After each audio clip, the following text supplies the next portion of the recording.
हमारे उत्तराखंड में कोई ऐसी नीति नहीं है कि पत्थर में कितनी विज्ञप्तियां निकालनी है।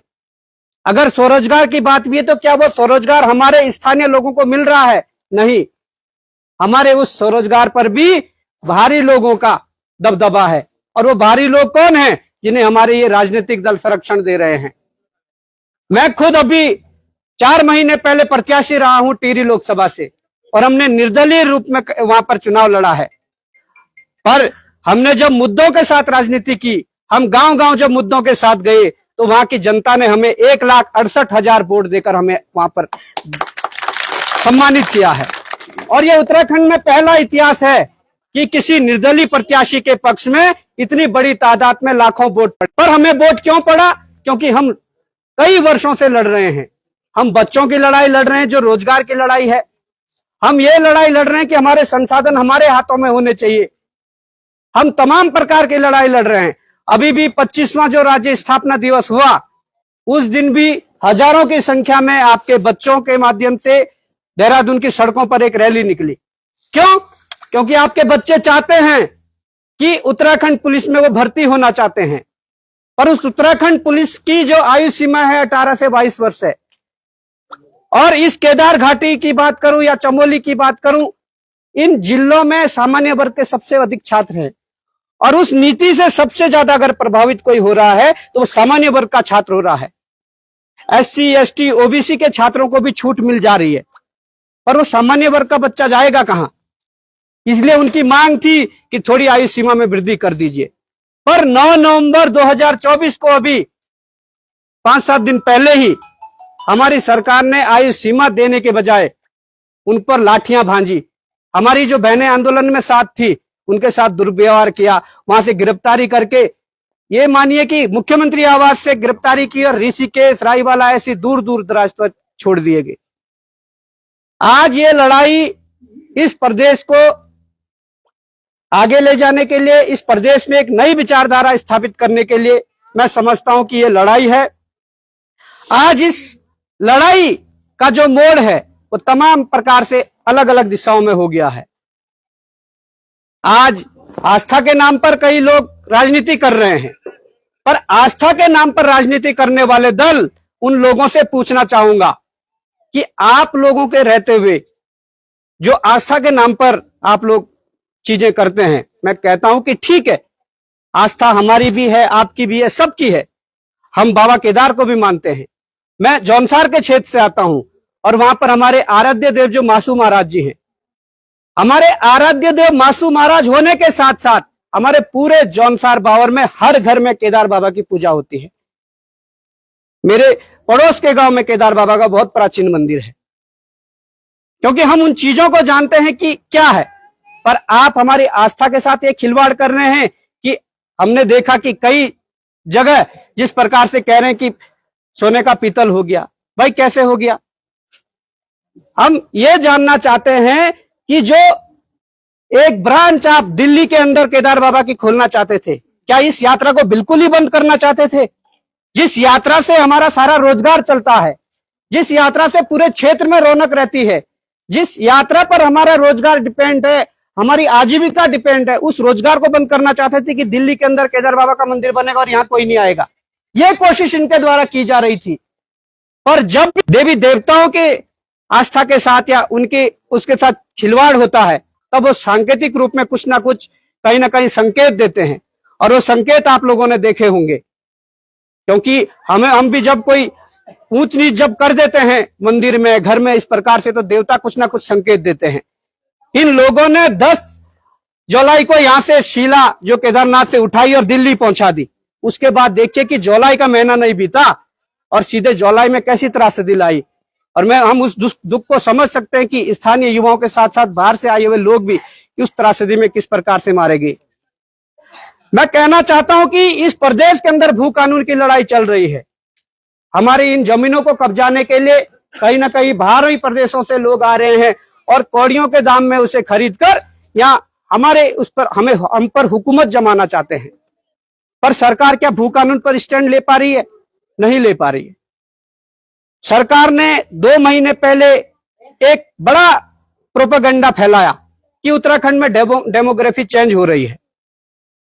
बिल्कुल हम मानते हैं और सरकार की इस बात का समर्थन करते हैं कि उत्तराखंड में डेमोग्राफी चेंज हो रही है। डेमोग्राफी चेंज होने जब हो रही है तो उसकी रोकथाम क्या है? उसकी रोकथाम आप सभी जानते हैं जो बड़े बुजुर्ग हैं। जब उत्तराखंड में मूल निवास पहले से लागू था, जब 2012 और 13 में जब मूल निवास को समाप्त कर दिया गया और स्थायी निवास जैसे प्रमाण पत्र को लाया गया, तो मैं समझता हूं कि उसके बाद वो डेमोग्राफी चेंज करने वाला व्यक्ति चाहे नेपाल के रास्ते आया हो, डेमोग्राफी चेंज करने वाला व्यक्ति चाहे आपके बांग्लादेश के रास्ते से आया हो, पर उसके लिए आसानी हो गया स्थायी निवास प्रमाण पत्र बनाना। और उस स्थायी निवास की आड़ में उन्होंने हजारों की संख्या में अपने लोगों को बुलाया है और फिर डेमोग्राफी चेंज हो रही है। हम तो लंबी लड़ाई लड़ रहे हैं कि मूल निवास को लागू करिए, क्यों नहीं कर रहे हैं? और इस स्थायी निवास की आड़ में सबसे बड़ी जो कमी है, हमारे युवाओं के रोजगार पर डाका डाला जा रहा है। उत्तर प्रदेश से, बिहार से, हरियाणा से युवा आ रहे हैं और स्थायी निवास बना रहे हैं और हमारे युवाओं की नौकरी खा रहे हैं। हमारे युवाओं की नौकरी खा रहे हैं, ये बड़ी बात है।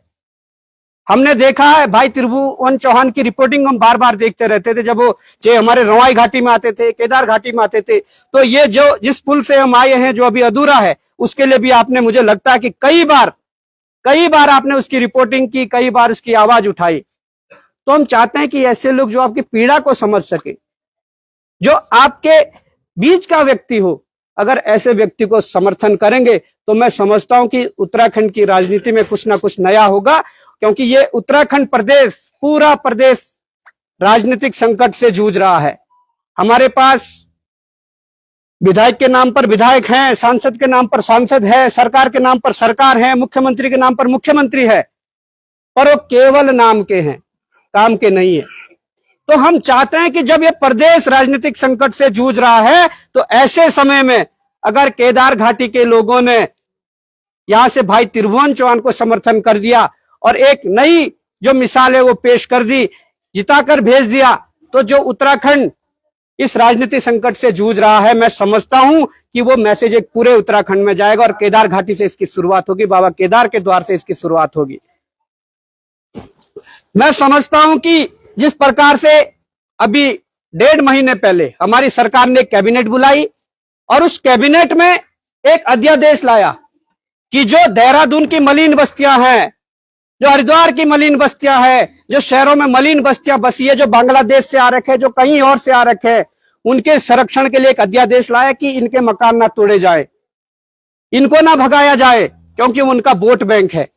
पर जब यहां पर इनके बुलडोजर चले तो हमारे लोगों के ढाबे भी तोड़े गई, दुकानें भी तोड़ी गई, घर भी तोड़े गए। देश नहीं आ सकता था, परंतु उन्हें वोट बैंक की राजनीति करनी है। वो आपकी और हमारी पीड़ा नहीं जानेंगे। हम भी एक पढ़ने लिखने वाले छात्र हुआ करते थे। जब हमने पढ़ाई शुरू की, जब तैयारी शुरू की, तो आपने देखा कि नकल माफियाओं ने किस प्रकार से पेपर बेचे।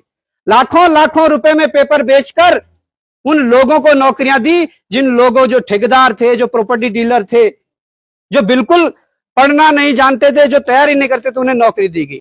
हम लोगों ने जब उस मुद्दे को उठाया तो हमने संघर्ष करके, आप लोगों के बच्चों ने भी हमारा सहयोग किया, तब जाके 100 भ्रष्टाचारियों को जेल में भिजवाया। तब जाकर जब गांधी पार्क के बाहर हजारों की भीड़ इकट्ठी हुई और हम लोगों ने आंदोलन किया, तब सरकार को रातों रात नकल रोधी कानून जब बना, तो यहाँ के युवाओं के रोजगार की वो सुरक्षा करेगा। ये नकल रोधी कानून हमेशा के लिए बन गया।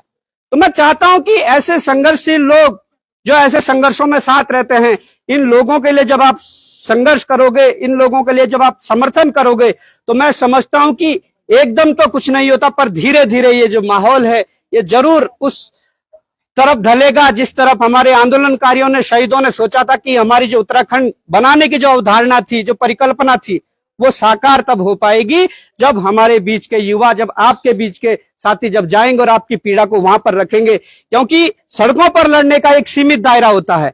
हम तो 6-7 वर्षों से सड़कों पर लड़ रहे हैं और सरकार ने 10 से 11 झूठे मुकदमे भी लगा दिए हैं। सरकार ने 3 से 4 बार जेल भी भेज दिया है।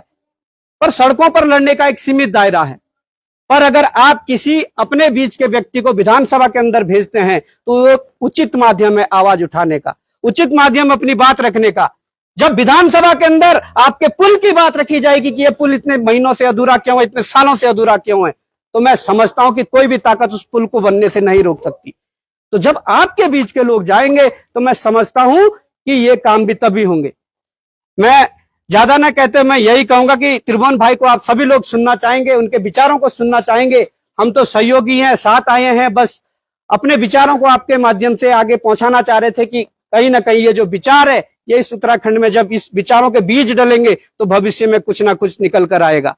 तो मैं पुनः एक बार आप सभी माताओं बहनों का सबका धन्यवाद करना चाहता हूं। जय हिंद, जय भारत, जय उत्तराखंड।